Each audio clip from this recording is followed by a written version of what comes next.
দুজন পেশেন্ট এসেছিলেন, 40 বছর ফিমেল, একজন 48 ইয়ার্স ফিমেল। একজন ফিমেল বলছেন আমার বসে বসে বুক ধরপড় করছে, হঠাৎ করে ধরপড়, আমার ফ্যামিলি হিস্ট্রি আছে হার্ট ডিজিজের, আমার এই সমস্যা আছে, আমার অ্যাংজাইটি আছে, সব কিছু আছে, আমার চেস্ট পেন হচ্ছে, আমার মনে হচ্ছে আমার হার্ট অ্যাটাক হতে পারে।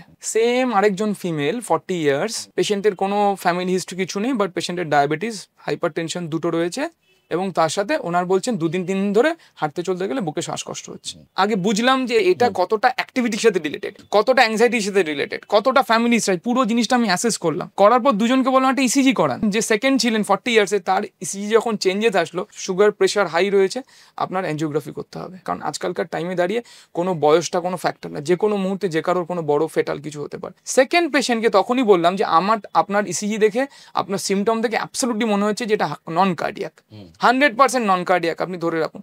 তাও 0.2%ও যদি আমার মনে ডাউট থাকে, তার জন্য আমি আপনাকে টিএমটি করাবো, ট্রেডমিল টেস্ট। হাঁটুন, আপনি মেশিনের উপর হাঁটুন, আপনার ইসিজিতে কোনো চেঞ্জেস আসছে কিনা, প্রেশার কিছু চেঞ্জেস আছে আমি দেখলে বুঝতে পারবো, আপনার মনের থেকে শান্তি হবে। এই জিনিসটা তাদেরকে যদি আমি বুঝিয়ে দিই, কাউন্সেলিং করি যে না আপনার চান্স কম কিছু হওয়ার, আপনি বেকার প্যানিক করবেন না। সো এই জিনিসটা, কমিউনিকেশনটা খুব ইম্পর্টেন্ট আমার কাছে, এবং এই জিনিসটাই বাইরে ওই এমআরসিপি ট্রেনিংয়ে না, ওরা প্রচণ্ড রিগোরাসলি এটাকে প্র্যাকটিস করে।